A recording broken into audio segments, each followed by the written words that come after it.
over to the live comments tab and... Hi, everybody. My name is Ben Wright Human, cartoonist extraordinaire, and welcome to the first live stream on this channel, besides the never-ending one I just did, in a while. The first proper live stream. That's how we'll put it. Like, it has been... I think it's been months. It's been a while. It's been a while. And of course, I have my guest, the amazing Kelci Crawford. Thank you for having me, Ben. Yeah, like... my tea and my pizza. Yeah, I figured, you know, if I'm going to come back and do live streaming, I might as well do it with someone who live streams every week. Like, you're really good about that. Generally, yeah. I actually put my live streams on hiatus for the last couple of weeks, if only because I'm figuring out retooling what it is that I want to do with my live streams. Right. Because for a while, I think it got a little bit stale. So I'm going to revisit the idea and see about doing something different, like tutorials or what presentations I would normally be doing as being part of panels at conventions or stuff like that. And maybe doing like a new giveaway every month, because I'm still sitting on a lot of backlog of merchandise at the moment. Which I still have a store envy, and the store envy is open if folks would like to buy comics and support indie comics. Yeah, that actually, send me that link and I'll pop it on the bottom of the screen. Heck yeah, I'll send it on the private chat here. Private chat. I'd be shocked if we don't see Jessica in here soon, by the way. I know, right? Jessica's usually really cool about popping in and being like, oh, hey, I've been looking forward to this. But... Yeah, and she commented on both of our posts about this on Patreon. So I'm like, yeah, I think we're going to see her. I hope so. I, for one, would be duly surprised if she did not show up. Okay, the link has been sent to you, my dude. Oh, that's why it was screwing me up. Okay, cool. No, I was simultaneously doing a Patreon post.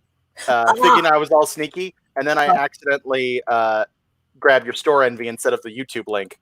Oops. But that's me being the dumb. That's okay. Yep. I was like, why doesn't this look right? That'd be why. Yeah. But yeah, I also did a little bit of revamping on my store. Does your store envy, that's physical comics? That's physical stuff, yeah. How do you like them? Because I actually built my store through Weebly, like through the site builder I used, and I'm not crazy about it. Yeah, no, I don't blame you. I actually was on Store Envy, and then I built my own store through WordPress, and then I switched back to Store Envy again because I hated the website setup for WordPress and how the store was set up through WordPress. I don't know about Weebly, but I was really annoyed by the fact that the WordPress setup was really like on again, off again as far as charging people for shipping, which I was not a fan of. So there were a lot of orders that the shipping had to come out of the profits of the sale. Yeah, what's driving me crazy about this one is, so first off, I have to pay for the services in order to do that. That's fine. It's like a $5 a month, and it also means I can have my custom URL, all this stuff. Like, that's not that bad. Right. But it does not include shipping right now. I have the shipping stuff pre-programmed, and it'll, like, as soon as I upgrade, but I have to upgrade to like $20 a month or something like that. Yeah, it'll start doing it. Jeez. And it's a real pain in the ass. Mm-hmm. And also, I can only have 10 items in the store at a time. So what I've currently done... Yeah, I know. That's the face I made. Oh, I also realized after the fact that until I upgrade, I can't actually set it up to sell digital stuff and then send the digital stuff to somebody automatically. That's the face I made when I realized that. Then what the fuck kind of store is this? Pardon my language. Physical store. It's all I got. Jeez. So, just so I have it, here's the link to my store. Okay. But not to shit on this, but so far you're not selling me too great on Weebly store setup. Yeah, I'm not a fan of it. The thing is, I'd heard The thing is, I've always heard people complain about their stores. That's the big thing. Yeah. Like no matter what the setup is, people hate the store service that they use. Like I heard store envy be like, oh yeah, store envy sucks and like all this stuff. And it's always that there's something small that pisses people off about it. And they've just had to deal with it so much that it seems like the worst thing in the world. Oh, well, I've actually not had any complaints about store envy personally. I get way more complaints about the WordPress setup, like doing I'm trying to remember what the name of the it's like, it's not WeStore, but it's like there's a particular kind of like online store setup that you can do through WordPress. And I hate it.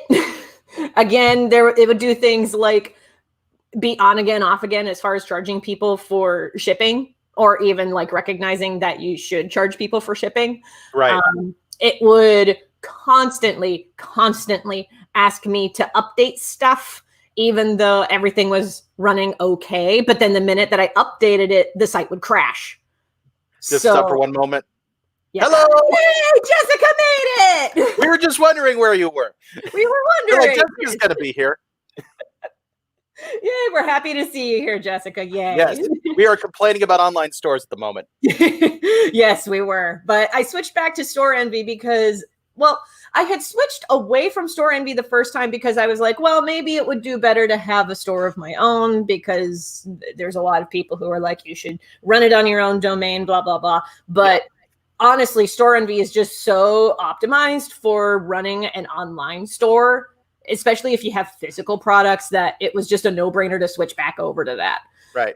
Now, that said, digital products on Store Envy, I think, requires buying a like add-on package to it so that you can actually like sell digital products on there.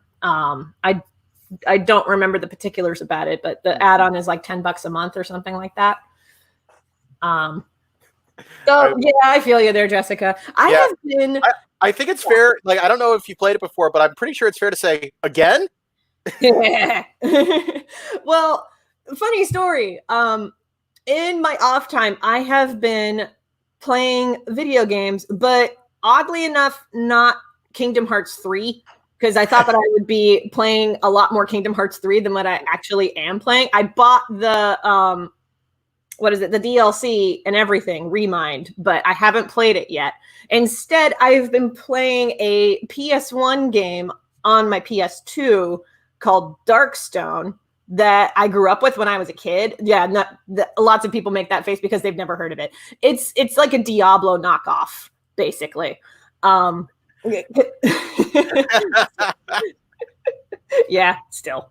But yeah, I've been playing Darkstone, and I forgot a lot of the sound effects that were in that game, especially for the character that you are playing as, because it's, like I said, it's a Diablo knockoff. I remember playing it when I was a kid and being like, oh, this is kind of like Dungeons and Dragons if you squint, because you're going through dungeons and you're killing monsters and grabbing the loot. And that's the draw of the game. You don't play it for the story. You play it you go through dungeons, you kill things, you get the loot.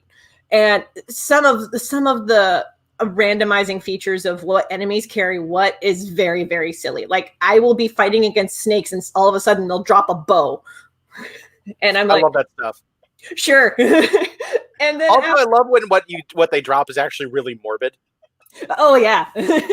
I haven't come across too many morbid drops yet. Mostly it's just the weird stuff like spiders, like you kill a spider and suddenly it drops a club, and it's like, sure, I'll believe that this spider was carrying a club. Right. I've been playing Stardew Valley, and one of the things that cracks me up, because it's got sort of a fighting element built into it, like there are mines you go into and there are enemies to fight. Okay. And the first time you kill a bug and you get bug meat, my first thought is, ugh, why do I want that? Please tell me this doesn't get used in food. It doesn't. It gets used in bait, but it just was kind of funny. Now, probably the most morbid thing is, well, I did have to fight against a druid at one point in the most recent section of the game that I had to play, because the game is broken up into like sections of 4 levels. and each set of 4 levels is relegated to a different map. So like you go to a different map, you find the entrance to the next set of 4 levels, you go down it and you fight the monsters, get the loot, come back up, go to the next land, rinse, repeat. The most recent set of levels that I just completed was there was this like ghosty guy who was helping you out and being like, no, don't talk to this druid, he's a tricky sort. And like I talked to the druid anyway, and he's like, if you give me a potion, I will give you something that will return ghosts back to their burial sites. And I'm like, this sounds relevant. And then it turns out it was relevant. So yeah, this druid was just sitting on a potion that drew ghosts back to their burial sites for absolutely no reason whatsoever. It turns out that the guy who was helping you out was working for the bad guy the whole time, and he steals it right out of your nose, and you have to draw him out to his tomb and fight him to get it back. Yeah. My current gaming obsession is Death Stranding, so I've been dealing with a lot of crazy stuff. Is that the Hideo Kojima one? It is. Okay. And I really enjoy the Metal Gear Solid games, and I have a friend who is a huge fan of them. And it's funny because he started playing the game first, and he was like, I'm really not enjoying it that much. Like, the story is great, the characters are great, but I don't like the gameplay. And so I went into it like that, and the thing that surprised me is I love this game. I'm having so much fun. But it helped that I got warned that the gameplay might not be to my taste. Thankfully, it is. It's basically... You know, in open world games, when you have these big story missions, but you keep doing the fetch quests instead, because the fetch quests are what's fun to you? Yeah. That's this entire game. This entire game, you're like, do you know the basic premise? The basic premise is that you're a guy who's delivering mail in this post-apocalyptic world or something like that. Basically. So your entire job is to carry tons of boxes from point A to point B. And it's so relaxing for some reason. The really funny thing is, like, this came out back in like December. I don't know how he predicted what was going to happen, because it's weirdly, it's not exact, but he right before a quarantine, he created a game about DoorDash, basically. Like, I really want that logo all over this guy. It would crack me up. You know, though, the thinking about, I came across this article earlier today talking about how big tech has responded better than most government agencies. That was the headline for this thing. And I read it, and I'll just throw this disclaimer out there. Not a big fan of how big tech has become big tech to the point where they form their own basically pseudo governments. Right. But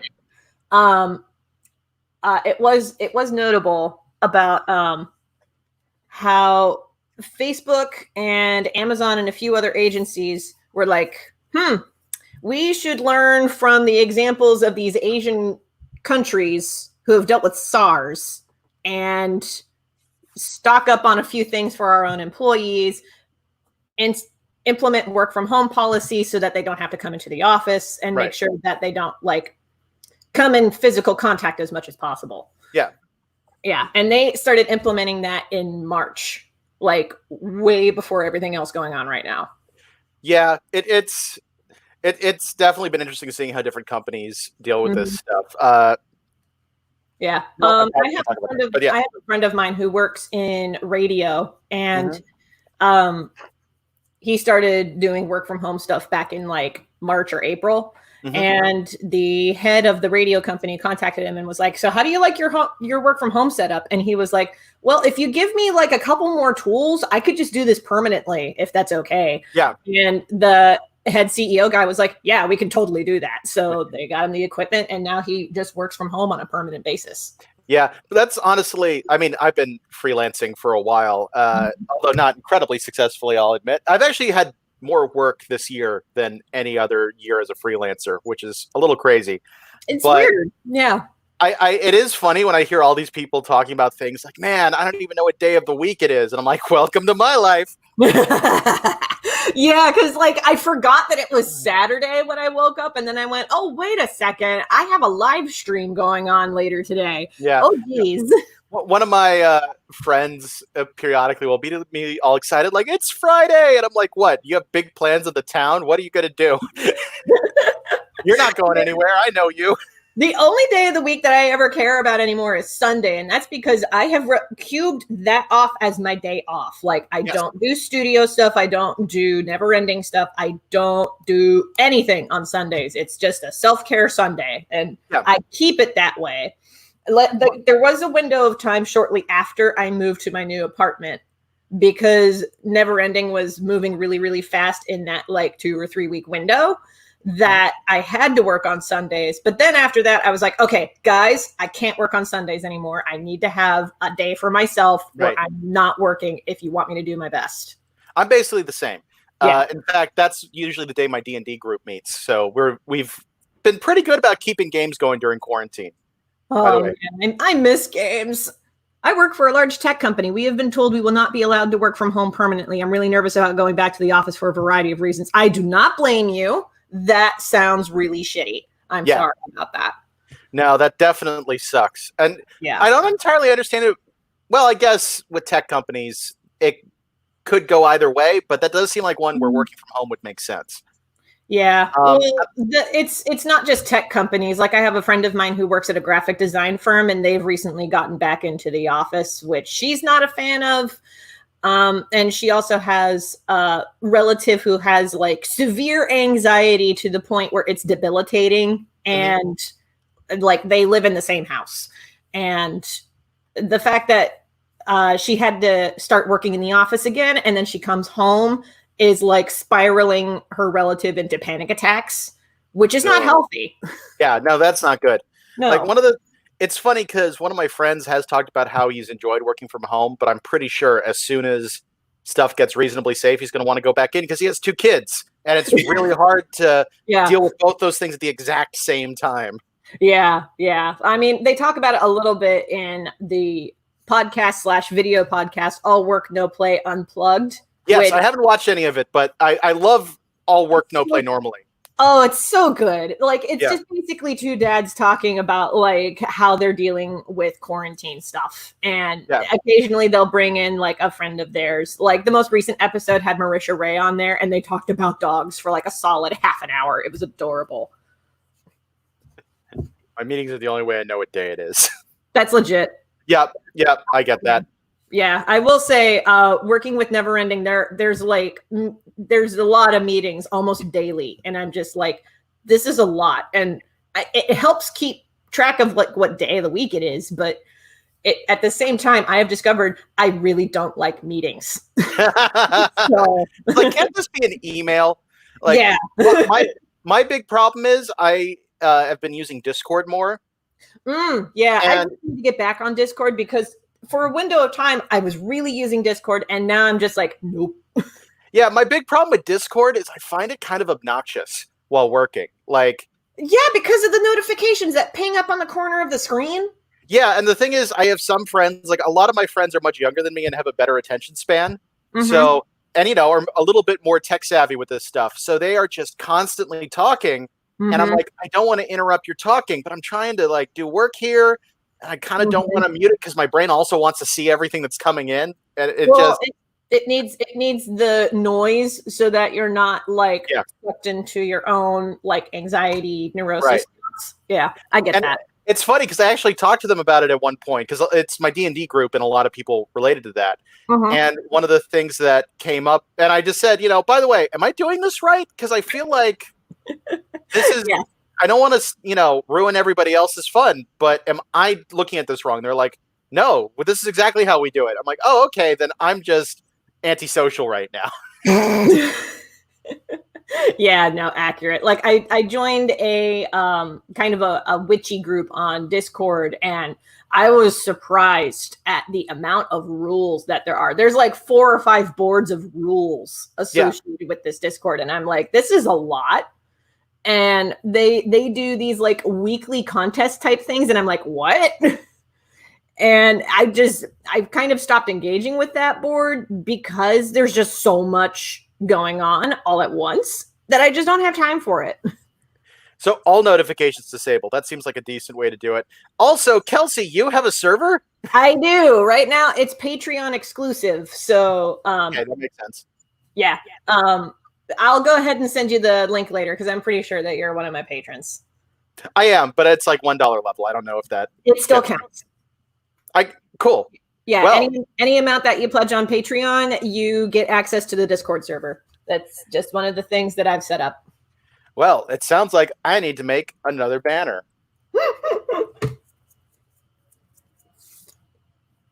Here, I'll go ahead and send you the link to my Patreon. I think I'm bringing it up now. Did I do it right? I did. Sweet. You know, I'm. Uh-oh. You froze. Oh, dear. Oh, so anyway, I got this mug recently, and it's adorable, and it's my new favorite thing ever, but it's hand wash only. Important call to watch the labels on the mugs, kids. Oh, boy. Ben, you froze on me. I need to text you. Oh, dear. Crap. Oh, there we go. Yay! You're moving again. I was so worried. Yeah, that got weird. I wonder what that'll look like in the replay. It'll look like you frozen for a hot second and me talking about my mug. So cool. Well, I'm glad we covered. Yeah. So what were you trying to say on the thing before it froze? Oh, that I really like Kelci Crawford as a brand. Like, it's really easy to find and stuff whenever you're able to use it. Oh, good. Yeah. I'm glad to hear that. It's why I use BWHComics because, like, fortunately, nobody seems to be using that, and I don't want to write out my name. That's fair. I just figure I would use my own name. I know that there are some people who use like a pseudonym, but I like my name. Yeah. I like that it's a spelling that not everybody uses. Like, I looked up the statistics. Only, I think the number is something like 166,000 people out of a population of 7 billion have the same spelling as I do. Yeah, that's nice. It's funny because nobody has my name because I'm a hyphenate. Like, that automatically makes it weird. Also, I don't have a middle name, which makes it even weirder. How did you not get a middle name, dude? Well, as I understand it, my dad wasn't crazy about the idea of hyphenating. So the whole idea he had was, okay, but if later on he decides he hates it, he can just get rid of the hyphen and Wright becomes his middle name. Oh, okay. But I didn't, because I like it being a hyphenate. But one of the things but it's interesting because I went to school with a number of people who had hyphenated last names because I went to a very preppy school, and that was the thing preppy people did for a while. Gotcha. Yeah, because of the whole like, no, it's patriarchal for women to take the last names of their husbands and blah blah blah. Yeah, I get it. But it was interesting because I was the only one of the hyphenates that didn't have a middle name. Yeah. And in some systems, they can't not have a middle initial. And they actually gave me, like, I know when I worked at UPS for a while, my name in all the systems was Benjamin X, Right Human. And I kept trying to come up with stuff that the X could stand for. My favorite was Xanadu. Yes. Benjamin Xanadu Right Human. Yes, Xanadu. My unofficial middle name I got from my friend Emma because she wanted to be able to yell at me with my full name. And so she decided to dub me Benjamin Nathaniel Wright Human. And that's pretty good. Like, that actually works really well. We joke that she should be allowed to rename everybody because that's good. That is great. I actually had a funny thing. Did I tell you about my nightmares with the BMV when I moved to Ohio related to my name? No. What happened? Okay. So when I moved to Ohio, I had to go to, and for anyone who doesn't know, in Ohio, it's the Bureau of Motor Vehicles, not Department. So it's BMV. That threw me off. Yeah, it's very weird. I went in there to get my license, and they couldn't figure out how to put a hyphen in my name. It's Ohio, so that makes sense. It didn't make sense to me because, like... Yeah. So the person... Like, I don't want to knock them too much, but the person behind the counter was about my parents' age, which means that they were right in that group that did that, where hyphenation was big. she had never seen a hyphenated name before. And she worked at the Bureau of Motor Vehicles. Yeah. Yeah. What ended up solving it for me, interestingly, is one of the customers who was also in there. She was Latina. So she knew how hyphenated names work because that's also a thing in the Latinx community. Yeah. So she actually came up to me and was like, I had the exact same problem. Here's what you got to do. I ended up having to get a new social security card because I didn't know where my old one was because I've never had to use it for anything. Okay. So and the thing is, as soon as I got a new card, that was easy. Like I was in and out and I had a brand new social security card. Wow. Like no problem. And then I went back to the BMV and was able to get everything set up. The second set of problems I had, though, were with my voter registration. Oh, no. The hyphen in my name made their system think I'd moved back to Virginia somehow. It like created a flag of some kind.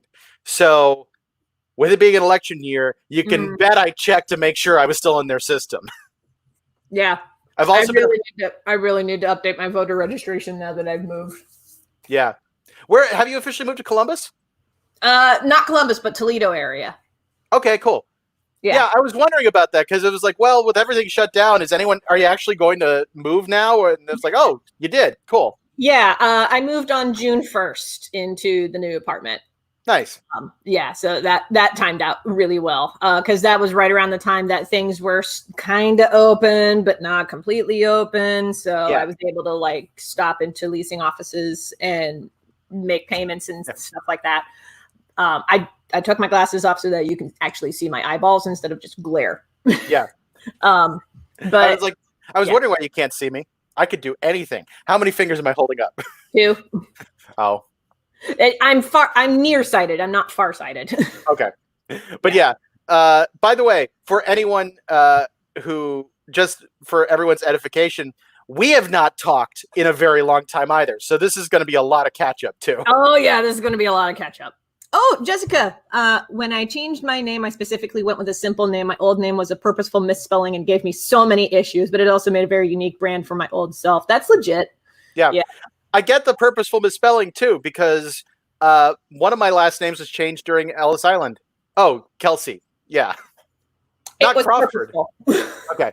But my parents deliberately misspelled my name. Okay. Yeah. Yeah. My changed your name. So, your first name changed too then, or probably first name too. But yeah, that makes sense. Okay. I was thinking about it. Oh, Mac, I could see.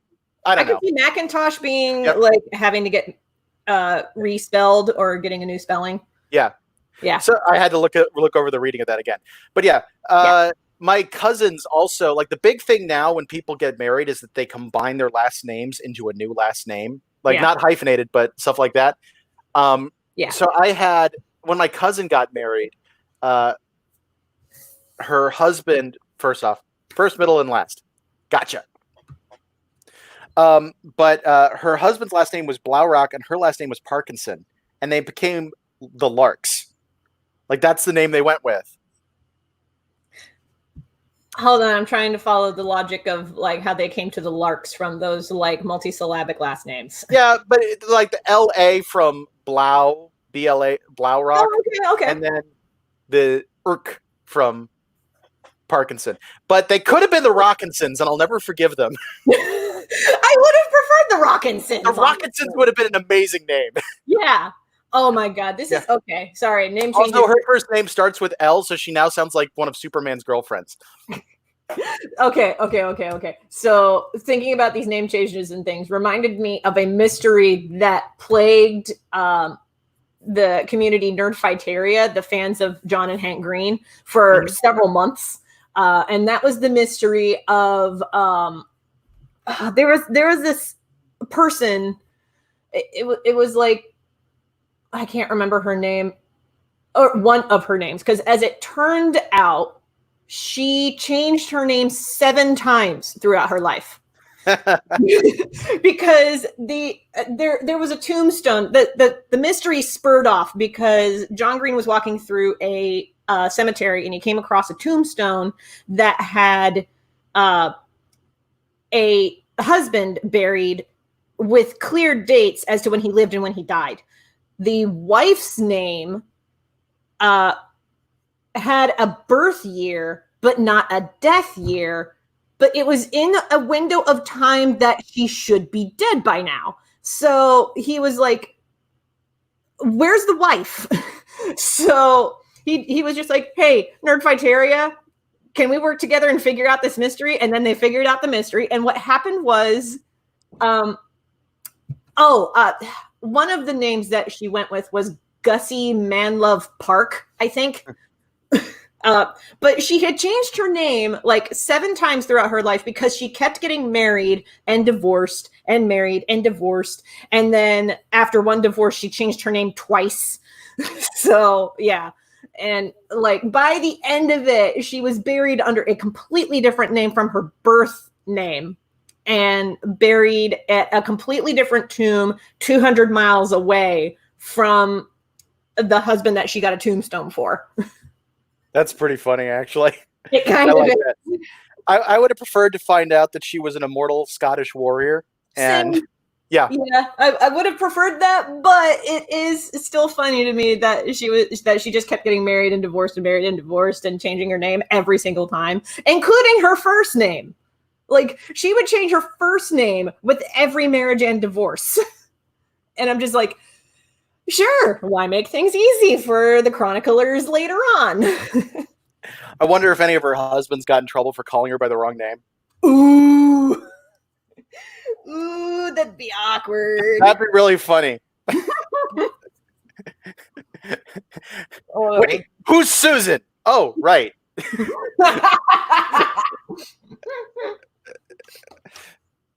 I think at one point her name was Alice or something like that. Mm. But like, yeah, at one point her name was like Gussie Manlove Park. That's a hell of a name. It is. It is. And based on how many husbands, probably accurate. Like, yeah, because of man love. Yeah, exactly. Yep. Oh man. But yeah, that floated in my mind. I will say that because of everything going on right now, my brain has become significantly more ADHD. I know my older sister was recently diagnosed as an adult with ADHD, and now she's on Adderall, and she's like, oh my God, I can have a coherent thought now. What is this? I know I was tested for all that stuff, and I kept coming up as on the border of everything. Do you know what I mean? Like, yeah. And I believe I was tried on Ritalin, and I wasn't on it for a week because it made me a zombie. Oh, yeah. But yeah, I've always been a little hesitant with that stuff as a result. But like, if people need it, people need it. Yeah, exactly. Like, my older sister was one of those people that really needed to have Adderall so that she could actually like form complete thoughts. Right. And so that she could actually like sit down and focus on things, because she was getting really, really bad about like, it's not just a messy environment. It's a lot of like debilitating messiness. Right. So like once she got on Adderall, it made life so much easier for her. Right.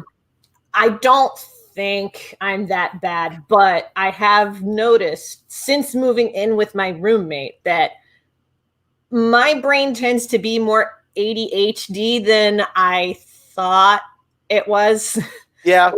I'll be talking with my roommate and I'll be like, I actually got her caught up on Critical Role, and now she is hooked on Critical Role. So. I'm not even caught up on Critical Role. Like, I'm a few episodes behind. Oh man, it's so good. The most recent episode was so good. I'm so glad that they've started doing it again, by the way. Like, I was a little worried. Even the socially distant like version that they've got going on right now, like I'm glad that they are back to recording. Like, I missed it like a lot. Yeah, I every time I start watching, I'm like, how did I take a break this long? You know what? That's what I should do next while I'm gaming, because I very often will watch something while I'm gaming. Because there you go. Yeah, when there's not a lot of story stuff going on, like I can do that. Yeah. Lately I've been. Yeah, I should do that with Darkstone, because Darkstone is one of those games that like there's like I said, there's no story. Yeah. It's just basically go into dungeon, loot, run out. And I've been rewatching Kitchen Nightmares while doing it. Nice. Yeah, for some reason, some of the only reality TV I can get into is the Gordon Ramsay reality shows because that guy is hilarious to me. Well, and also Gordon Ramsay is good. So I am no disrespect to Mr. Ramsay because I'm terrified of him. But I do always take reality shows with a grain of salt, including his. A lot of the stuff, I do see a lot of self-promotion in what he does. Yeah. But at the same time, like a lot of the advice he gives is good for us too. Like there's actually really good freelancer advice in there. Oh, good. If you ever have you ever watched Kitchen Nightmares? Oh man, it's been years. Like I realistically don't watch TV as much as my roommate Alex does. He's basically giving people small business lessons. Nice. in a lot of it. And I've thought about how some of that applies to comics and how much I would really love to have a Gordon Ramsay of comics show up and tell me what I'm doing wrong. Honestly, yeah. Yeah. That show though, like there's so much stuff that you can tell is staged that just cracks me up. Like my favorite thing is how every single episode there's somebody who goes, I think he's gonna like our food. Yeah. It's like that never doesn't happen. Yeah. You can tell, and I know this from a YouTuber who talks about her love of Gordon Ramsay shows. She watched both the UK version and the US version of Kitchen Nightmares. Yeah. Two very tonally different types of shows. Yeah. I've seen some of the British one. Yeah. I hate to, it feels more authentic, but I don't enjoy it as much, which I hate to put it that way. Well, it's because you're American, and Americans have cultivated a particular kind of taste. Yeah, although I watch a lot of British TV now. Oh, yeah? Yeah. What you watching right now? Well, my parents have decided to subscribe to Britbox for at least the duration of quarantine. I didn't know Britbox was a thing. Okay, it's part of Amazon Prime. Oh.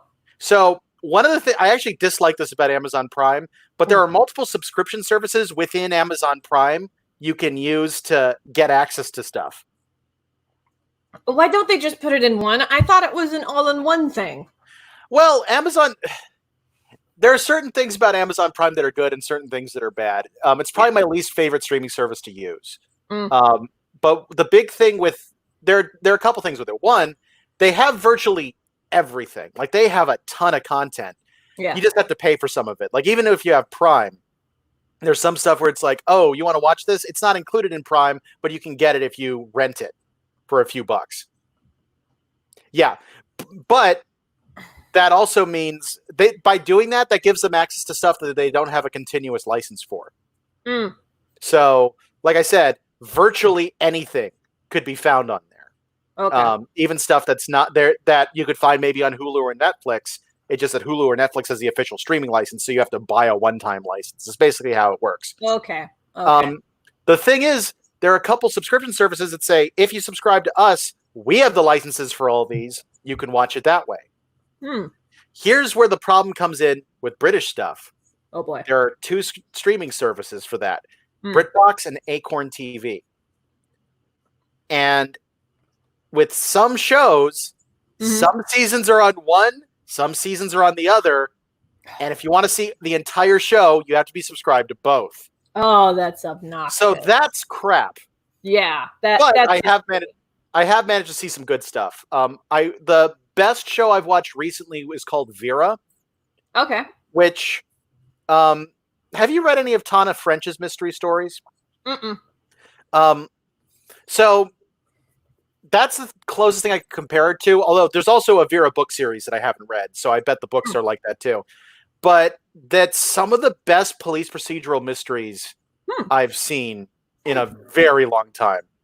Okay. ADHD brain. I have to build the bridge. So you talking about police procedurals made me think of Gravity Falls, because my roommate Alex has gotten me to watch the first few episodes of Gravity Falls, and now I want to just watch it all on at once.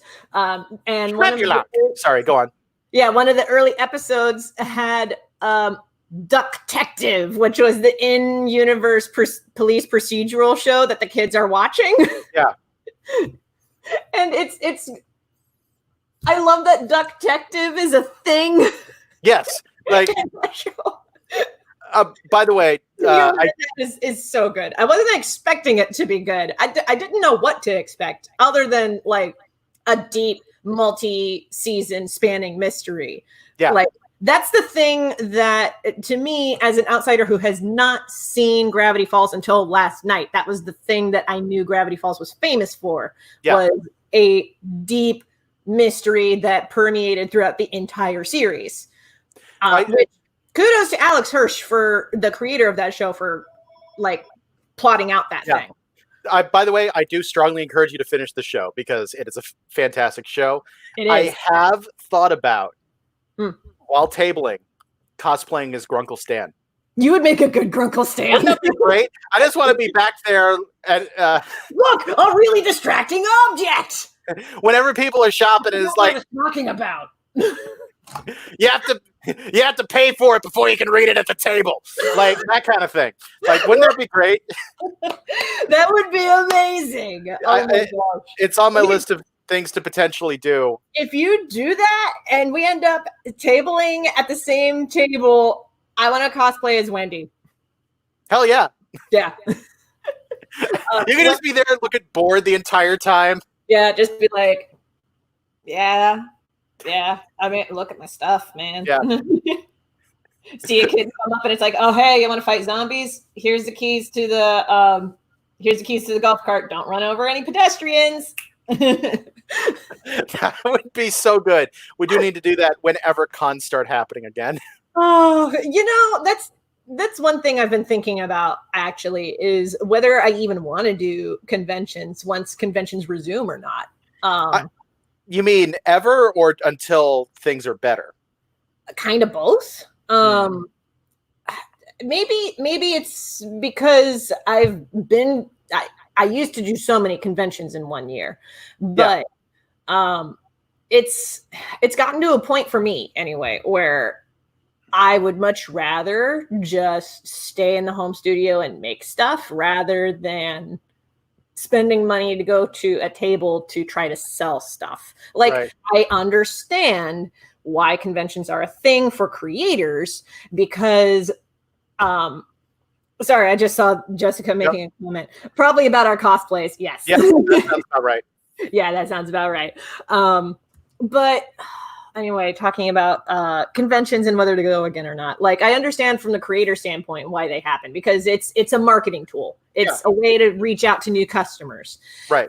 At the same time, like, especially with everything going on right now, I don't imagine that people would want to go to conventions for a long time. Yeah. So, like, one of the things that's been tough for me, like, first off, I need conventions. I have a running webcomic about convention life. I need to be getting back there. Yeah, that's a little awkward if you just suddenly stopped making it. Yeah. But the truth is, like, conventions have not been profitable for me. Like, I enjoy going to them. It is, in many ways, a job for this stuff. But I honestly, it was crazy to me when I did my taxes this year because I realized I made more in my Kickstarter than I did all year doing cons. And I did a lot of cons, and it was my most successful year doing cons. So previous years, I made less money. Yeah. And I should also clarify, that's gross, not net. So that doesn't even factor in my expenses. I made so little money comparatively at cons. Like, it's really not for that for most people. If it helps you feel any better, last year, same. Like, between gross and net, I did not make a whole lot of profit doing conventions. Yeah. Again, handy marketing tool. But I think I've gotten to a point now where I don't want to do conventions for the sales of it. If I'm going to be doing sales, I would rather do it in more cost-effective ways. And spending like $150 to $200 on a table and then paying for an Airbnb or hotel fees and then paying for food and paying for gas and making sure that the car that you drive is safe to be on the road. All of a, that stuff. Like I do have a Cospain about this. Let me find it. Ooh. Which I've been keeping up with Cosplaying on Instagram. Thank you. Yeah, I'm. It's funny because I've really had to. It's been interesting seeing which comics end up doing reasonably well. Mm-hmm. Because I don't know, the ones that I expect to be jokes that everybody finds funny do nothing on some platforms, do great on others. And it's always kind of funny to me. Like I had one that just went up the other day that I got an average across about 3 posts of, I think, 1 upvote on Reddit. And Reddit, I usually do all right. And then on Instagram, it's my second most popular comic. Okay, I don't post on Reddit, but Jessica just said, I really enjoy Cosplaying Heart. Yay! We're glad that you know, Jessica. No, it's a really good comic. That's the thing. Yeah, it's so funny because that's actually an interesting example of just kind of a throwaway project that took off. Like, you never know what's going to do well. Oh, yeah. Oh, my God. Okay, I have to tell you about a new story idea that came to mind. I posted about it on Instagram a couple of days ago, but I've been actually scripting out the thing, and it's a little absurd that this idea has legs of its own. So here, let me see if I can find a sketch for this thing. The working title for this is The Golem King. So keep that in mind while you're looking at these sketches. Okay.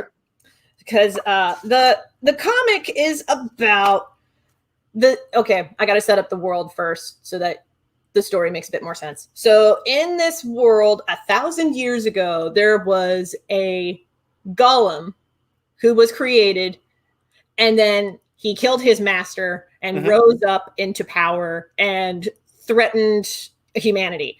And there was a hero who stood up against him and then punched him so hard that the Golem King went into a time warp.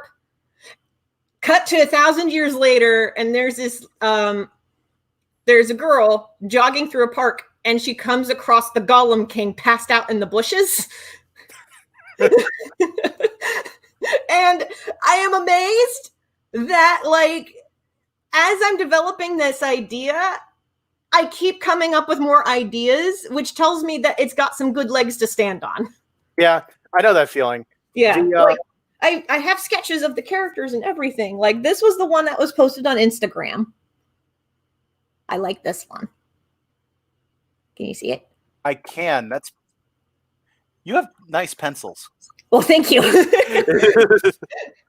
I've gotten a lot better. I will say drawing like every day for never ending has helped a lot with cleaning up my pencils, especially since with the workflow that we have, I end up like sketching out things and then sending that off to another artist for them to ink and do some other variant stuff with it. So I've gotten way cleaner about my pencils. But I got that, and then I thumbnailed like the first like 6 or so pages of script, and it's Yep. Actually, that reminds me, I can't remember who wrote this, but there's a book called The Golem and the Jinn. Do you know this one at all? No, but I'm going to write it down. Yeah. Yeah, and Jinn is spelled D-J-I-N-N, like the traditional spelling. The Golem and the Jinn. Yeah, it's for some reason, my brain likes to call it the Jinn, even though that's not proper. It's all about these two mythical creatures that find themselves in early 20th century New York in different circumstances. It's a very well done fantasy book, like good magical realism. Like the Golem was created basically to be this. There was a Jewish guy immigrating to the U.S. and he didn't want to do it alone, so he had someone make him a golem wife. And he didn't activate her till like right about the time until he was on the ship and on his way over. And once she was activated, she was supposed to be bonded to him. The problem is, as he was activating her and saw her, he was so shocked by what was happening. Like, he had kind of the Frankenstein moment of horror. And he had a heart attack and died. So all of a sudden, she's come to the new world. She has no idea who she is. She has no master, even though she was going to have one. Like, that's what she was made to be, and she has to find out who she is. At the same time, in the local Muslim community in New York, a random guy in a shop happens to unleash a Jinn that had been captured in a bottle. And this Jinn's trying to figure out how to get out of this situation. In the meantime, he's living in the local Muslim community, and these two mythical creatures are near each other and having completely separate lives. It's a really good book. The audiobook was fantastic. Ooh. Yeah. I should look up who wrote this. Oh, there's a comment. I'll go ahead and throw this out there. I have been doing a lot more reading since I have moved into my new apartment. Cool. Thank you for the approval there, Jessica. So yeah, I've been doing a lot more reading since I moved into this apartment. Like, I've already finished Reincarnation Blues. What else have I finished? I'd have to get my book journal. I have a proper book journal that I got as like a Christmas present for myself. Hold on, I'm gonna go grab it so that I know what it was that I read, because I've lost track. Do you use Goodreads at all? I just got a Goodreads account recently. I've been updating it to the best of my ability. I will say, as a writer, I do enjoy Goodreads, and I hope to update my own books on Goodreads. Yeah. Possibly participate in some like book giveaways. Yeah. I have my book on there, and book giveaways, by the way, really helpful. Because,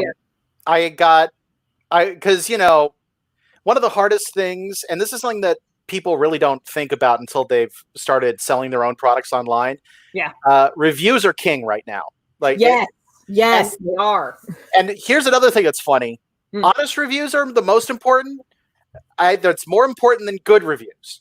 Yeah. Because one of the things that's funny is, like, how often do you specifically look at the bad reviews to see what people didn't like about it, to see if it's something you don't like? Do you know what I mean? Like, I'll very often go in and take a look at the negative, and someone says, like, this part was bad. And I'm like, well, what you just described is something I like anyway. So yeah, like, no problem. There was one book that I read, actually, called House of Ash, that I was like reading it, and then I got to a point where I was like, oh no, is this going to go in the direction that I think it is? And I went on Goodreads to look at the reviews. And I looked at some of the like lower kind of rating reviews, not 1-star ones, but like the ones between 2 and 5 to see what they said about it. And a lot more complaints were about, I did not expect the ending that it got, but I can't really imagine how it could have ended. And I'm like, now that I finished the book, I'm on the same boat. Like, I'm not sure how I feel about the ending that it did get, but I can't really imagine how it could have ended otherwise. Right. Another kind of complaint, not kind of complaint, but like another complaint about the book was the fact that the two main characters, the first time that they meet, they end up making out. And it's like, yeah, that's a legit complaint. Especially if it's like a straight romance. And I'm just like, I'm so tired. I'm so tired of straight romances. It's funny. This is actually one of my writing pet peeves, and I always think of it as the Elliott Effect, because I first noticed it when I was younger watching Scrubs. Oh, okay. But I realized it's a pet peeve of mine when in the pilot you introduce someone whose character is they are the love interest. Because it leads to a significant writing problem for a lot of serialized work. 2 writing problems specifically. One, you're almost always like, the whole cat and mouse game isn't done that much in real life nowadays. So they're gonna get together really early. It's just gonna happen probably, unless you've done some clever writing or contrived writing, one of the two, to keep that from happening. And in order to maintain drama, you're probably gonna have to break them up again. Honestly, better example of this is probably Ross and Rachel. It's a bit more of a classic one. Oh my God, yeah. Yeah, because they also do that exact same thing. Like, they're going to keep bouncing back and forth. The other problem is the characters that you see in the pilot are not what the characters are going to be like at the end. So if you introduce them as love interests very early on, might turn out they're not compatible personalities. Like, that it might just be, but you'll have a bunch of fans who are being like, this is what you set up. It's what we want to see. Yeah. So, so go ahead. No, but I'm more of a fan, and I'll admit they kind of started handling this terribly. But X-Files is actually a pretty good example of they didn't start as being contrived love interests. That kind of happened by like season 5. You know what I mean? It's usually right around season 5 that long-running shows tend to, like, I almost want to say jump the shark, but definitely change up their format. Yeah. And if Supernatural is any kind of handy case study for that sort of thing. I don't know if Supernatural is a handy case study for much. But yeah, with X-Files, they actually had a relationship that kind of grew reasonably well. There are a few times when they tried to jumpstart it a little bit, and that got annoying. But for the most part, they started as coworkers, they became friends, it turned into romance. That's kind of cool. Like, that's sort of how this stuff should work. Yes. Yes, agreed. Yeah. And that's actually something that I want to explore with the Golem King is I don't entirely know where the two characters are going to end up at the end of the story. But with the way that the world is built, yes, magic exists, and this is a parallel Earth. It's not Earth adjacent. Like in this world, there's alchemy, obviously, or else you can't build a fucking golem. Right. But there's also witches, and there's an entire cult that springs up worshiping the hero who punched the Golem King in the face so hard that he went through a time warp. So, and the way that the world is set up, at least how I've set it up, is that there's like at least three distinct religions. There's the cult that worships the hero, the cult that worships the Golem King, and then there are the witches and the alchemists. And unfortunately, the witches and the alchemists in this world did get persecuted because it was their magics that enabled the Golem King to exist in the first place. And the cult of the hero was like, well, we can't have another Golem King happen. So we need to just get rid of as many of these people as possible, the dangerous ones, and get rid of their books so that we don't have a repeat of history. Little do they know, fucking time warp.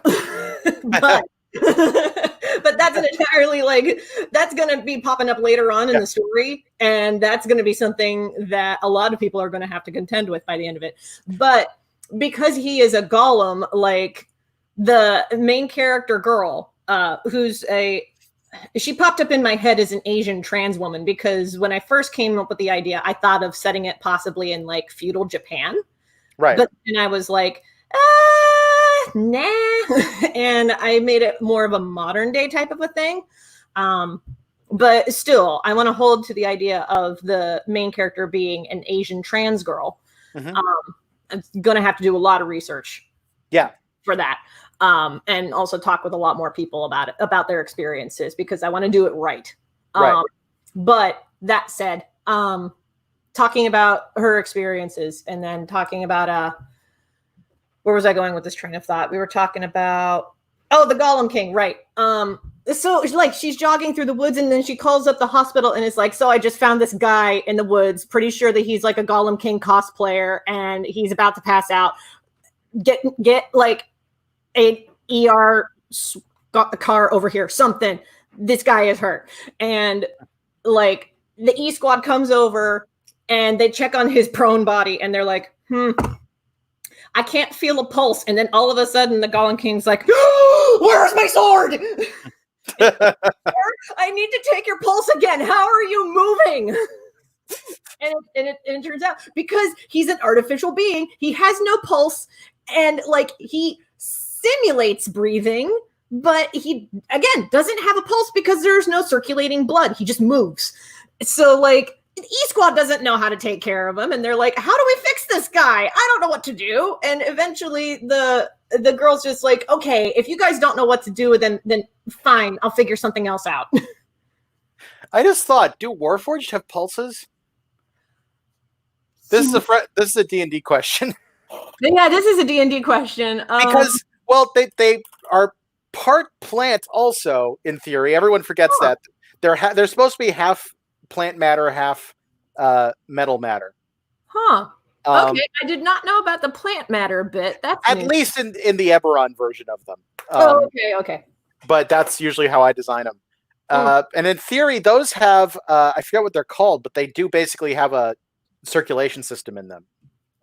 It's a different kind of circulation, but Yeah. what you're talking about, because That'd like be trees have a kind of circulation system as well. Yeah. Because that's especially pine trees. That's how they have antifreeze in their veins. Yeah. Mm-hmm. Randomly off topic, just because blood and circulation was brought up. Yeah. I recently watched through for the second time an anime on Netflix called Cells at Work. I just want to pitch this for people. It's basically anthropomorphized cells inside the body and their day-to-day life, following a red blood cell and a white blood cell in the most anime way possible. And I am currently watching a YouTube video where an actual doctor from England is breaking down what they talk about in each episode. And he's like, this is about 95% like good stuff they're teaching. Wow. Yeah. That's a surprise. There's only been a couple things where he's like, I'm not sure about that. Hold on. But yeah, it's kudos there. Yeah, it's honestly a lot of fun. It's on Yeah. Netflix. They're getting a second season. Quick shout out for anyone who likes anime who happens to see this. Well, we did recently configure Netflix on my PS4, so maybe I'll give that a watch. Yeah. Well, now that the PS4 is pretty much set up, I got YouTube configured on there, so now I can play whatever the YouTube stuff that I want on the TV rather than like trying to overload my poor computer low-key doing YouTube and Clip Studio Paint and now Illustrator, because we've reached a process in the never-ending workload where Illustrator has become a necessary program. Oh, I know. I know. Yeah, what? Something to look at. The Affinity Suite. Do you know about them? The what suite? Affinity. No, what's this? It's a company that's been making Adobe adjacent stuff. I haven't tried them yet because I missed out on a sale. Their stuff goes on sale all the time, and it's a one-time purchase, so automatically it's interesting. I have a friend who does photography who says that it's very close to getting rid of Photoshop for him. It has a Photoshop analog, an Illustrator analog, and an InDesign analog. Ooh, oh my God! I might jump on it for the InDesign analog because, I do not like Quark Express. I got Quark Express because it was the next highest quality substitute for Adobe InDesign, and then I worked with it, and I hate it. Yeah, I use InDesign because I know how to use it, and there's a lot of stuff you can do with it. And I was told, because he also has done printmaking and stuff like that. Like he actually worked in a print shop for a long time. But one of the things he told me is that for a lot of users, their InDesign equivalent, I think it's called Affinity Print. Okay.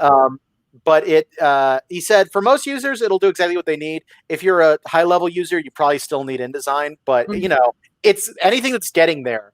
And I think what he said is you could get all three for like $75 when it's on sale or something like that. It was nuts. Yeah, that is not bad at all, honestly. Yeah. So good thing to keep an eye out for. Because I was thinking to myself, oh man, I'm probably going to have to get well, I made the decision earlier today. I was like, well, fine, I'll buck up and get Adobe Creative Cloud so I can download Illustrator of my own, because a coworker of mine gave me some login information, but their account is set up so that it can only be on so many computers at once. Yeah. So I was like, okay, I'll suck it up and I'll get my own plan so that I can work it on my own computer and not have to worry about other people operating it on theirs. Knowing, though, that there's this alternative, I may check it out and see because the most important thing is if the Illustrator adjacent can save in SVG, because those are the files that we're working with right now. Yeah. I'm not sure, but actually, we're doing a meeting after this. One of the people there, it's her husband that uses this stuff, so we can ask. We can find out. Yes, let's ask. Cool. By the way, unrelated, but I just happen to remember because it's also a deal right now. Have you read any, or have you done anything with Pathfinder by any chance? Oh man, way back a few years ago, I was part of a Pathfinder campaign, but it's been a while. So been a while. But yeah, I asked because Pathfinder Second Edition is starting to gain momentum. They have a Like, second edition now? It's their 5e equivalent. Wow. And I know some people are doing really. The math? Yes, the math is much simplified from what I've heard. Here's the thing. First off, one thing that's kind of cool about this company is pretty much all the base rules are available online for free. But I'm telling you this because I recently went ahead and did this. Humble Bundle right now has a fantastic thing. I'm dropping it in the private chat. Oh, yes. And this deal, you can get, there's a $5 through a $30 level. The $30 level not only gets you a physical copy of the core rulebook, but it's something like 30 different things to download. Oh my jeez. This deal is insane. Like, my jeez. For the cost of, if you got one D&D book on Amazon. Yes.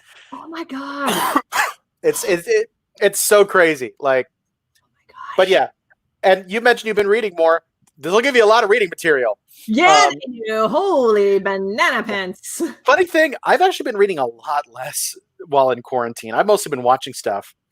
You know what, though, that's fair. Like, not everybody's quarantine experience is going to be the same. Like, there are people who are like, I've baked so many loaves of bread, and I've baked so many loaves of bread.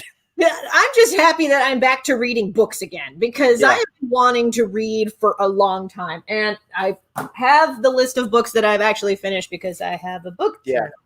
I love it. So, okay. Since I moved into the apartment, I have...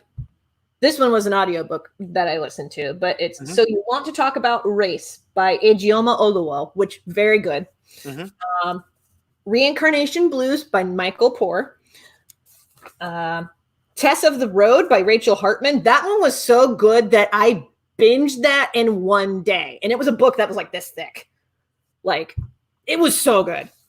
I also read Promise Me Dad by Joe Biden. I know that there are a lot of people who are really contentious about Joe Biden, but I wanted to read that because I was like, okay, I want to see this guy's perspective. Right. I personally did not like the quality of his writing, mostly because he used passive voice a lot. But other than that, it was okay. Do you think he actually wrote it, or did it read like a ghostwriter? It read like he wrote it. Okay. Yeah. That's always an interesting question with politicians, because many of them hire ghostwriters because they're doing other stuff. Yeah, no, this read like he actually wrote it, because again, it used passive voice a lot, and most good writers don't default to passive voice. And by passive voice, I mean stuff like I was going, or we were driving, we were flying across. You learn to use the actual verb and not is and then the verb. Yeah. Yeah. Yeah. The to be verb by novice writers gets used all the time. Also in first drafts, I tend to do it a lot, and then I have to go through and fix it. I know. I'm going through my draft of a fantasy novel that I drafted for National Novel Writing Month back in 2018, and I'm doing edits on it, and I'm just getting rid of as many instances of passive voice as I come across. And I'm just like, this is going to read so much better. And the most recent book that I finished was House of Ash by Hope Book. So that is, I'm just going to count this. 5 books in the last month. Yeah, so the book I was working on when I came down here, I still haven't finished. And I think I just need to say I'm done with this book and move on. That's legit. Which one is it? Yeah, it's a shame. It's The Way of Kings by Brandon Sanderson. Okay. Here's the thing. So far, I've really liked Brandon Sanderson. I don't think I've read a book of his yet that I have completely not liked. At best, it's been okay. I mean, at worst, it's been okay. Okay. But I really liked Mistborn, and I was like, I should check out some, his other series. Yeah. And this isn't bad or anything like that. I just, for some reason, it's a slog. Like, every time I think about going back to it, I'm like, this feels like work. And I basically, as a result, haven't read anything since that's working on that. For me, Joshua Hampton, if you are watching this, like, I love you, dude. You were a great table mate at Imaginarium, but I am having a hard time reading your book right now. Because, like, I got a book from him because we did a book trade. And, like, there's so much purple prose. I call it purple prose. Like, I don't know if that's, like, the proper phrasing for this kind of prose, but it's very, very flowery and very... like, I need to read a passage. I will read you a passage to give you an idea of this. Yeah. It's funny because if the problem is overwriting, I absolutely love overwriting. Like, I'm a sucker for it. Now, see, I am definitely not an overwriter. If anything, anytime that I go through and edit stuff, like, I have to add stuff in because I go, like... I feel like I go with super basic writing, but when I read stuff out loud, I'm like, okay, this is descriptive enough, I think. But like, I'm a fan of Neil Gaiman, and a big part of that is I just love the way he uses language. And it's absolutely like, it's overwritten, but the type of overwriting I like. Yeah. Like Neil Gaiman's kind of writing is what I dig, but like, okay, here's a passage. Okay. He made his way inside and up the narrow stair, careful to avoid the steps he knew creaked the loudest. It was a squalid place, cramped and dark. Floorboards too often broke underfoot. The thatch roof leaked. The halls were choked with the stale stench of age. Bilgermuck's room was just big enough for one, but he shared it with two men. Bardulf and Rudwald, they were called, twin brothers and croppers by trade, though they hardly earned the title. Even when times were good, they worked only when there was little choice. Instead, they spent their days as they did their nights, sleeping, waking just for food and pipe, if ever they had either. What's really funny to me is how much of that was iambic. Did you catch that? No, a lot of it. Catch that.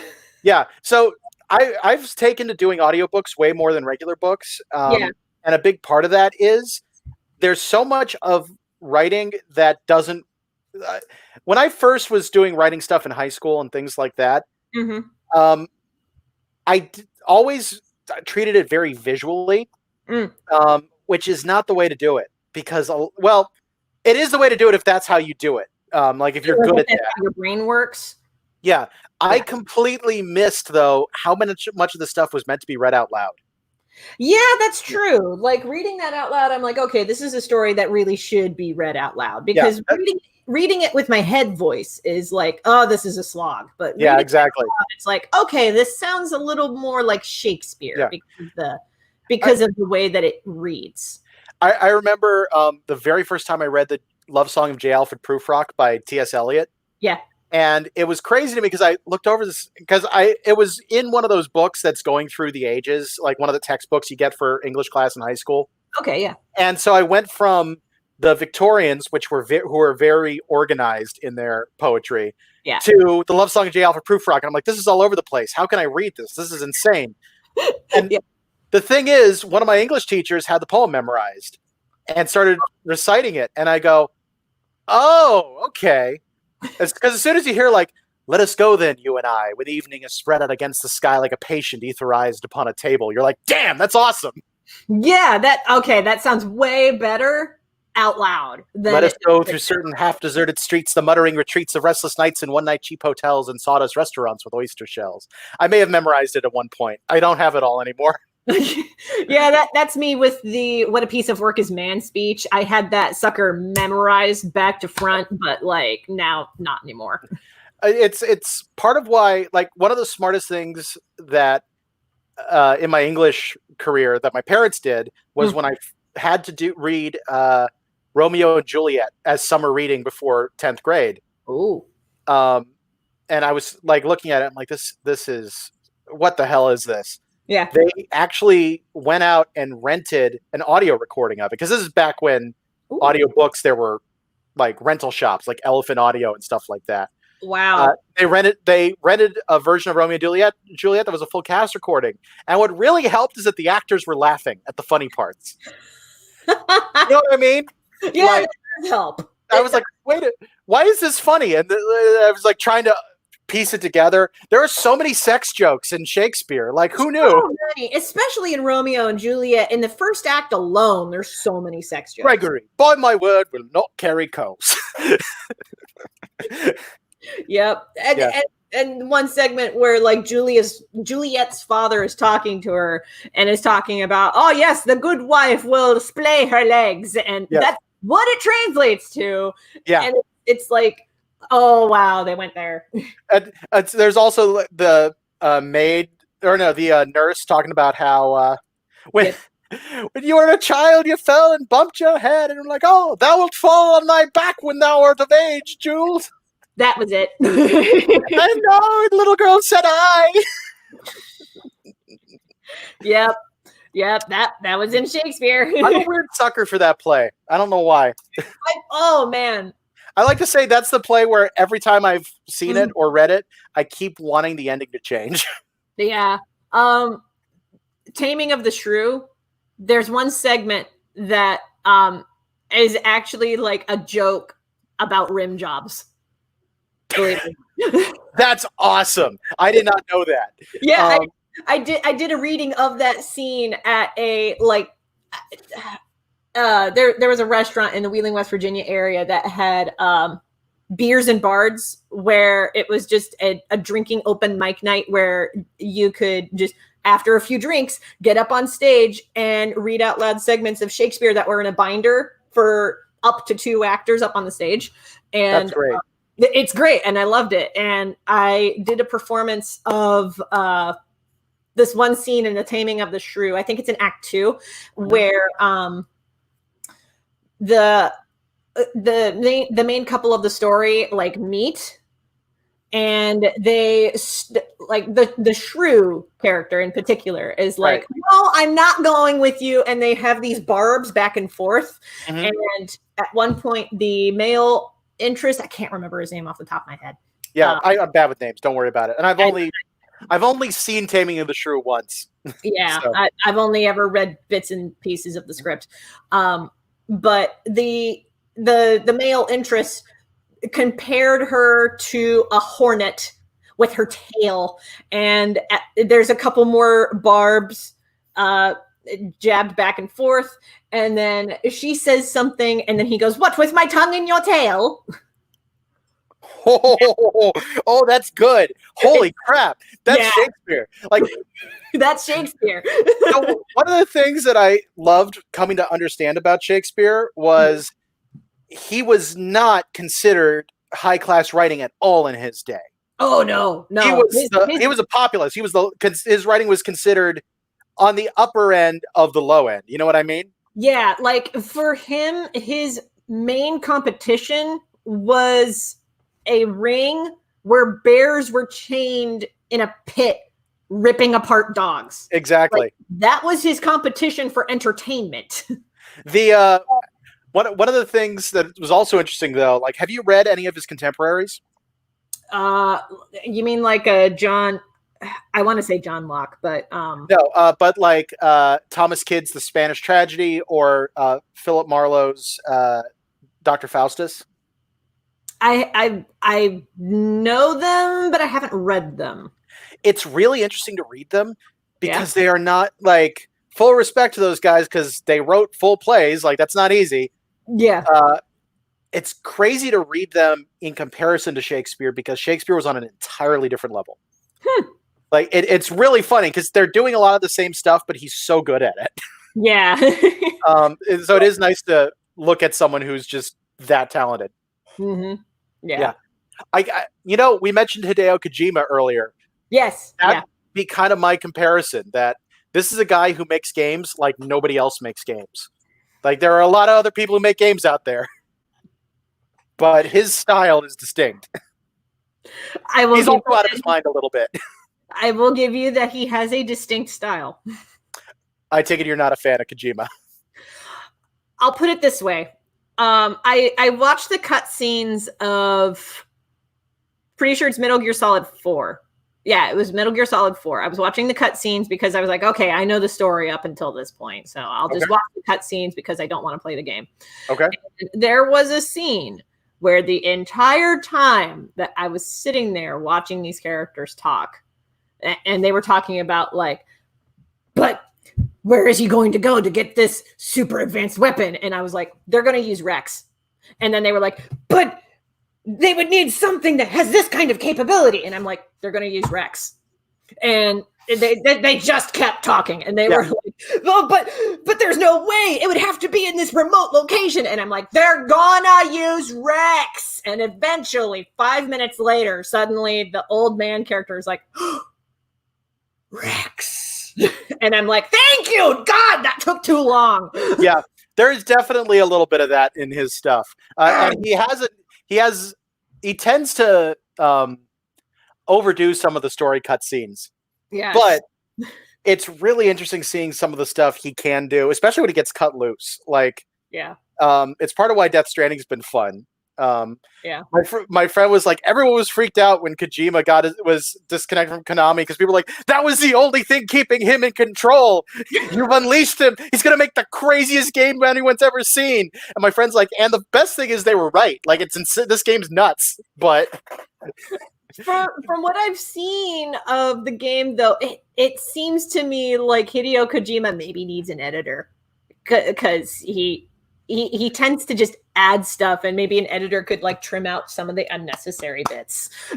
Yeah, honestly, I feel like he's been becoming a better storyteller over the years. I do think he peaked a little bit with Metal Gear Solid 3. Have you actually played or seen any of Metal Gear Solid 3?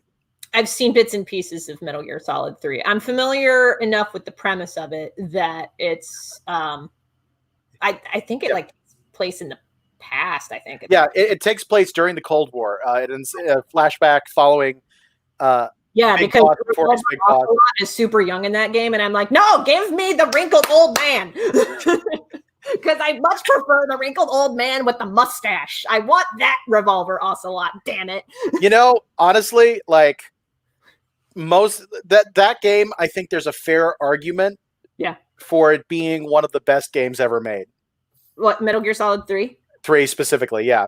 It's a standalone story in many ways. It's an interesting story, multi-nuanced. It's one of his best paced stories. It's got a lot less of the drag down cutscenes because 2 had really bad drag down cutscenes. Oh, 2 definitely did. Yeah. And I don't know, that's the one where he really made it work. It's why so many of the later games go back in time and follow Big Boss, because they're like, oh, this guy's really interesting. Yeah. But how do we get here from Shakespeare? We were talking about storytellers and making stuff for a mass consumption and things like that. Yeah, I was trying to think of a movie director or something like that would also be analogous. The best I can kind of come up with is Robert Rodriguez, because for the most part, whenever he makes stuff, it's different, it's interesting, and it's entertaining. You know what I mean? Yeah, and people don't chalk him up to making stuff like that because it looks like B-movie reels. A lot of times, yeah, but that's the stuff he likes. Like, that's why... That's legit, yeah. Did you ever see Grindhouse double feature? Did you ever see... Do you know what I'm talking about? I know what you're talking about. I haven't seen it yet. Because that is one of the best movie-going experiences I've ever had. Oh, man, I don't know. I just saw Into the Spider-Verse last night, and I kind of wish that I saw that on the big screen. It's a good one. It's so good. I love that one. It's a good one. I wasn't sure what to expect out of it, and there were some elements of the story that were spoiled from me, but even knowing the spoilers, I still greatly enjoyed it. Oh, yeah. Like, honestly, one of the best superhero movies made in a very long time. And it's startling that I agree with you, because I normally don't like Spider-Man. Right. And I get that too. Like, talk about a character that's been ground into the dirt over and over again. Same stuff. That in the movie, the line of like, with great power comes great, and one of the Spider-Men is like, don't! I'm tired of hearing that. But yeah, like, Miles Morales has been in the comics forever and hasn't really gotten his day in court. And it's kind of nice to see that happening. Yes. I love Miles so much. And it's funny because honestly, I didn't know that much about Miles. Like, I don't really follow Marvel Comics that much. I didn't know too much, except that Brian Michael Bendis was involved in his creation to some degree, which is why he has an executive producer credit in the movie. Yeah. That's about all that I knew, and also that he was a Black Hispanic kid in Brooklyn, and that was about it. Yeah, that was all I knew. It's funny because one of the things that Stan Lee talked about long before Miles Morales was that one thing he liked about Spider-Man is that he could be anybody under the mask. Yeah. Like, there was nothing defining him. Yeah. I mean, obviously, anyone who reads comics knows little white dude named Peter Parker. But yeah, he doesn't.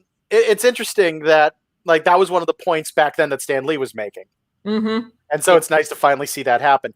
I do find it a little annoying how much his story is pretty much exactly the way that Peter Parker got his powers. Yeah, a little. He had it even right down to, spoiler alert, having an uncle die. Like, are you kidding me? Yeah. Yeah. Now, the way they did it was very interesting. But yeah, the way they did it was interesting. But yes, I did have that thought after the movie ended. I was like, oh, it was his uncle who also died. Okay. It's funny. Somehow. It's funny because legacy heroes are a bit more of a thing for Marvel nowadays. Like, they're finally starting to retire some of their older characters, or at least bring in someone new to take on the mantle and then bring back the original character also. Yeah. So I think they're still kind of getting their feel for it. Mm-hmm. DC is great with legacy heroes. It's one of the things that I think needs more of. Yeah, they've done so. There are so many characters that they make a legacy hero who got their powers in a slightly different way, or even if it's extremely similar. Like Wally West is a good example. He got his powers by accidentally recreating the exact same thing that gave Barry Allen his powers. So that's one of the most boring ways. Okay. But you've got Green Arrow had a legacy for a while who turned out to be his illegitimate son that he didn't know about, except if you read Identity Crisis. Oh. Good story, by the way. Not Identity Crisis. I'm sorry. The New 52? No, Archer's Quest. Oh, okay.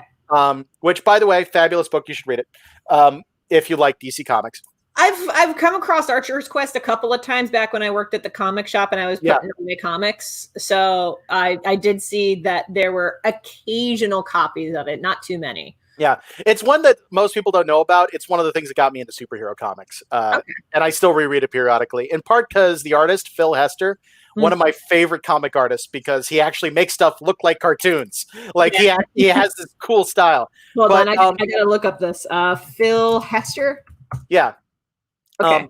But the thing is, like, they came up with it. They didn't give him the same skill set. He didn't learn the same way. He was a different person. Ooh, okay. I dig his art style. Looking at this stuff. Yeah. My only problem with him is that he tends to draw all women with the same face. But it's annoying in the Green Arrow stuff he did, because a lot of the female characters in that are blondes. So he has a bunch of people who I'm like, who is that? But overall, I love his art. I love how it does the action scenes he can do with that. Like, it's like it's somewhere between. Who is the guy who created the Batman the Animated Series? Tim Gunn? Bruce Timm. Bruce Timm, that's it. Yeah. It's somewhere between Bruce Timm and Mike Mignola. Yeah, is his art. Because it's got the dark shadows like Mike Mignola, but it has that kind of aesthetic like the other one, Bruce Timm. Yeah.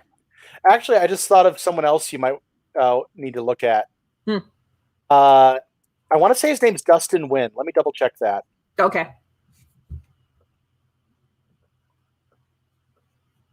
Oh, that's not him. Okay. Okay. Look up Batman Lil Gotham, Lil. Batman Lil Gotham. This is something that came out during the New 52, but wasn't actually part of it. And it was one of my favorite things that came out back then, because it made Batman funny again. Okay, yeah, I'm looking at the art and I'm like, okay, it's a very marker-driven style. I dig it. Yeah. Oh, his name is Dustin Nguyen. I got it right. It just, everything I brought up was a picture of some dude, just like, hi, I'm Dustin Nguyen. But yeah, like, it's pretty cool. I dig it. I really dig this art style. It was cutesy. It was funny. He recently did a thing I haven't read yet, but it's a series of. It looks like, I guess they're graphic novels. They kind of look like books. It's not a typical format for DC, but it's called, I believe it's called Gotham Academy, and it's basically following. I know Gotham Academy. I need to catch up on that series. I haven't read it, but I really want to. But it's just all the superheroes and supervillains, but in high school. Yeah. Like Gotham Academy. And as soon as I saw it, like the first thing that jumped out at me is like Dustin Nguyen. I probably need to check this out. Yeah. He's a really cool artist. Yep. There's one graphic novel. I read it last year. I got it at Small Press Expo because they were one of my table neighbors. It's a graphic novel called Bloom. I can't remember the names of the creators off the top of my head, but if you're looking for like a good gay romance, check that out. It's actually one of those stories that like the main character would normally bother the shit out of me, and yet he's actually compelling in this book. Like, I actually kind of gave a shit because he's in that age bracket that's like he doesn't know what he's doing and he's still trying to figure stuff out. And a lot of the kind of frustration that I would normally have with him was kind of like, oh, well, it makes sense that he's frustrating right now because he is a kid who doesn't know what he's doing and he doesn't know what he wants out of life. That makes sense. This is the one you're talking about? Okay, yeah. It's funny because the very first thing that catches my eye is that it's monocolor, which I am a sucker for if it's not obvious. It's entirely monochromatic. Yeah. But yeah. Yeah, awesome. It's very, very good. Yeah. Kevin Panetta and Susanna Ganuccio. Savannah Ganuccio or something like that. Ganuccio, yeah. Yeah. Cool. Yeah, very good. Highly recommend. It's thick, but it's good. Yeah. It's thick caca. Thick caca. What I referenced something being that. I can't remember what it was, but it's something that normally that would not apply to. Yep. I was just thinking about the cake meme. About I don't know if you it was on Twitter and then it bled into Instagram very shortly after, where people were being like, oh, a photorealistic thing, but wait, you slice into it, it's cake. Oh yeah. I've heard about this. I haven't actually seen it. I read a I read a writing prompt where someone was like, you've been doing these videos of cutting into things that look photorealistic but are in fact cake. What people don't know is you have a magic knife that turns anything you cut into cake, and you're on a rampage. I like this writing prompt. Yeah. It's great because my first thought is the music video for Don't Come Around Here No More by Tom Petty. Have you seen this video? I have not. Highly recommended. In fact, I'll drop a link for it. Yeah, go ahead and drop the link. I definitely. You know the song? You know the song "Don't Come Around Here No More"? No, I'll admit I don't know a whole bunch of Tom Petty. Yeah, honestly, I don't either. Like a lot of his stuff is a little simple, but like that's on purpose. Yeah, I know. Yeah, but let's see. Yeah, a lot of people praise Tom Petty as a music composer for being so simplistic. Yeah. We used to play Free Fall in a guitar circle I was in college, and that is the most boring song to play in the world. I believe it. Like, although close second, "Wake Me Up When September Ends" by Green Day. Learned that on guitar. That's really boring. Well, I mean, at least that has a picking pattern. That's true. It has a picking pattern. I mean, it's funny because I would always overstrum with Free Fallin' because it's so boring just being like, dun, dun, dun, dun, dun, over and over again. Yeah. So I'd always just be like, bah, and just you be gotta like, jazz it up somehow. you have to. But I'm like the only guy doing it. Everyone's just looking at me like, what are you doing? It's like, no, it's not my iconic free falling. It's supposed to be simple. Yeah, we always messed with the songs we played because it was cool because it was a bunch of different skill levels. Yeah. Do you play guitar? I didn't know this. I played guitar for a while. Then I picked up ukulele, and I found ukulele easier. And because it's easier in my mind is just like, oh, I don't need to practice this as much. So I haven't touched the thing in several months. Yeah. Yeah. No, I did guitar for a long time. I kind of haven't been doing it much because it's an art form I find I take personally. Which means I can't take criticism for it, and that's a bad thing. I get that.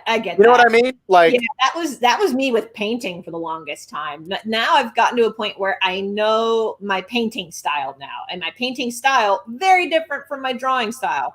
For one thing, I tend to paint finger paints because I've reached a point in my painting where it's like, this is exclusively for me. Fuck brushes. Yeah. So I just paint with my fingers.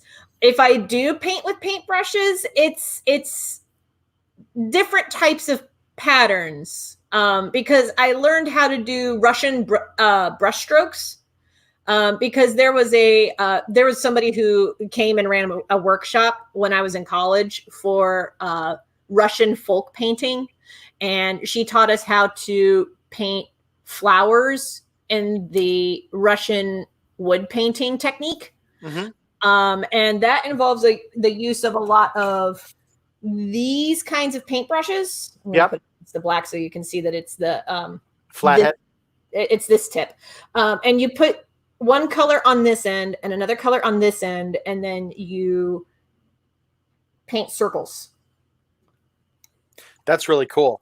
It's very cool. If I can find a good camera setup, I kind of want to do a demonstration of the technique, but it's one of those kinds of painting techniques that I'm like, okay, I can get behind this. Yeah. But I use those kinds of painting techniques to do abstract shapes, not flowers. Right.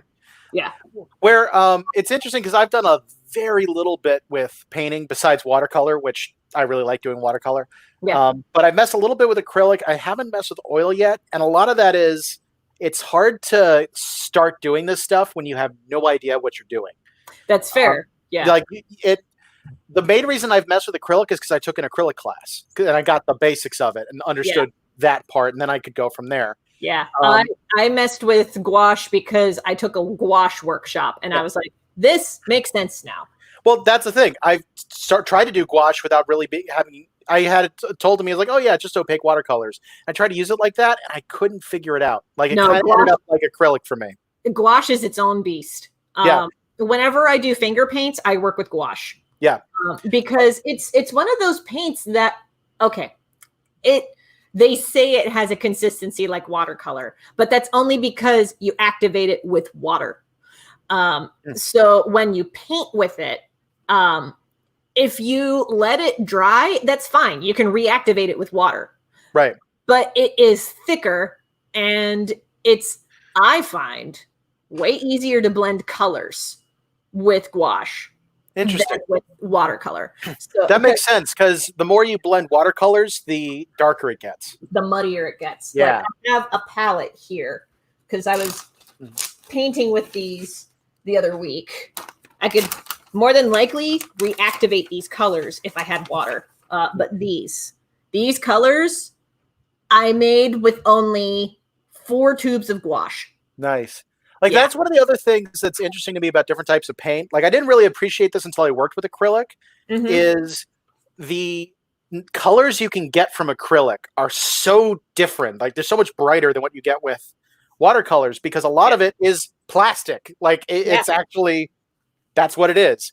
Yeah. It's funny because I've talked about wanting to expand and learn more of this stuff. And it confuses my dad because my dad is a doctor, and in medicine and in science, you specialize hard. Like that's what you do.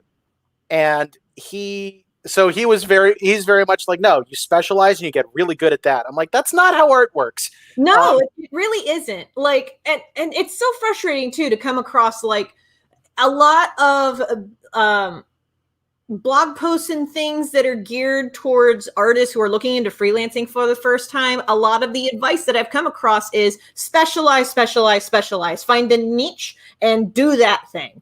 And personally, I find that to be very, very limiting. Yeah, like I do think to a degree there's a point to that. Like, find out what you're really good at, but that doesn't mean stop doing everything else. Yes. Like, my biggest interest right now is getting mystery comics off the ground. Like, that's a big thing for me. Yeah. But I'm also doing cosplaying. I'm also doing horror work. Like, there's all kinds of side hats that I like to put on. Yeah. I'm honestly looking to branch out just the mediums that I work with. Like, I've gotten really, really good at digital art because of all the work that I do with Neverending and making digital comics. I've made my comics workflow almost entirely digital now, which is handy and I like it. But I do want to play around more with paints and finger paints and like maybe some colored pencil art, but just trying out new mediums and subject matter that's not comics. Right. Like I did a marker illustration recently that I really, really liked, and I'll go ahead and share that here. I posted the pencils of this on Instagram, but not the finished artwork. This thing. Ooh. I love how this turned out. I wanted to do something with Copic markers and white gel pen that was different than my usual, and I really like how this turned out. Man, I have a ton of markers, and I have such a hard time getting my head around them. I don't know why. Like, the fact that those are the colors you have. Do you know what I mean? Like, yeah. I'm so used to the watercolor work, it takes some getting used to. Yeah. I have this absolutely great pack that I had barely cracked into. So last holiday season at Costco, I came across an art pack that had, I think it was like $50, and it had like 3 packs of Prismacolor markers in it, in addition to other stuff. So yeah, that's the cost of 1 pack of Prismacolor markers. Yes. Like, that's amazing that you could get a pack of multiple markers. It's an absolutely insane pack. I have it with me, and I barely cracked it open because I don't use markers much. Like, I really need to. Yeah. Oh, thank you, Jessica. I just saw your comment. Such a pretty drawing. Thank you. There you go. Yes. I kind of want to do a short story with those two, but the idea is still percolating. Right now, my mind is like on the Golem King and the Legend of Jamie Roberts, which I've been scripting way ahead in Jamie Roberts, and I'm really glad that I'm doing that because it's giving me a nice, healthy buffer. I've scripted up into chapter 8 now. That's nice. Yeah, so I'm like 4 chapters ahead of where I'm at publicly. Yeah. How many chapters is the whole work? Do you know? I have it outlined up to chapter 20. Is that all going to end up one book or multiple volumes? It's going to be multiple volumes with how it's structured and how long each chapter is. It's going to be multiple books, probably 3. It's going to have to be split up into like 3 like thick books. Yeah, that's how I'm envisioning this thing because like, okay, I know that omnibuses are a thing. I don't necessarily like to read them for my comics. I know that there are omnibuses of like an entire series in a book this thick or something like that. Personally, as a reader, I am not a fan of those. And whenever I make stuff, I think of, well, what would I as a reader gravitate towards? So that's me. By the way, we're at about the 10-minute mark, and I am going to have to end on time just because. Yes. Yeah. But just a heads up so we have an idea at the time. Yeah. 10 minutes-ish, but that's fine. Yeah. Man, it has been very good to do this again. Like, yes, oh my God. Man, I miss live streaming. I haven't been in the headspace for it, and I'm glad to be back into it. Same. Yeah. I do hope everyone's doing all right with everything going on now. Yes. We're getting increasingly insane, and that's okay because it's a bit of an insane time. Yeah. Yeah. Not gonna get too political about it, but Right. things are. We figured that things were going to get worse before they got better, and now we are at that worst part of the curve. I hope so. Yeah, I hope so too. I'm hoping that this is the worst that it gets, and that it gets better from here, but we will see. Right. Just everyone remember, it doesn't seem like it. It is temporary. This is going to change. Things are going to get back to the actual normal. As close to the normal that we had previously. I think it's gonna get better. There was like one of my pet peeves. I absolutely hate the phrase "the new normal" because this is not normal right now. This is an exceptional time that is going to change. Yeah. Well, okay. I have heard the phrase "the new normal" applied to two different ideas. I've heard it being applied to what we're going through right now, and I've also heard it be applied to the nebulous future after everything right now passes. Well, so yeah. We are doing good. This has been a fun stream. Thank you. Yes, it's been fun for us, and it's good to hear from you too, Jessica. And it's been mostly just little comments in Patreon, which is always great to get. Oh yeah.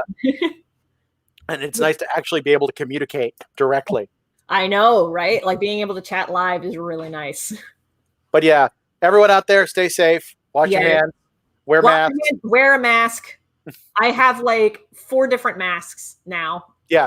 I want to show off this one. I got it from a Black-owned business, and I love it so much. That's pretty great, actually. I love it. Actually, one other thing. Do you have any over-the-head masks as opposed to over-the-ear masks? Over-the-head masks. You mean that you pull, like the strap goes behind the head instead of over the ears? Oh, those. No. Okay. I don't know if you have any issues with the over-the-ear ones. I find the over-the-head ones way more comfortable, and they fog my glasses less, which is another big deal. Okay. Yeah. I have not tried them yet, but I'm going to have to try them now because, like, I don't have too many issues with fogging glasses. My issue is more because I have such a big nose that they tend to, like, drift down. Yeah. This would probably drift down less because you have 2 straps and one goes up and one goes down, so it actually hold it up for you. I find they pinch the nose a little bit more, but they're honestly better than the ear ones. Have a good weekend, Jessica. Yes, thank you, Jessica. Thank you for joining us. Actually, we can wrap this up like now-ish. Yeah, why not? Because I really need to have another cup of tea anyway. That sounds good. All right. Well, in that case, rock on, guys, and never stop drawing. Thank you for watching. You are awesome.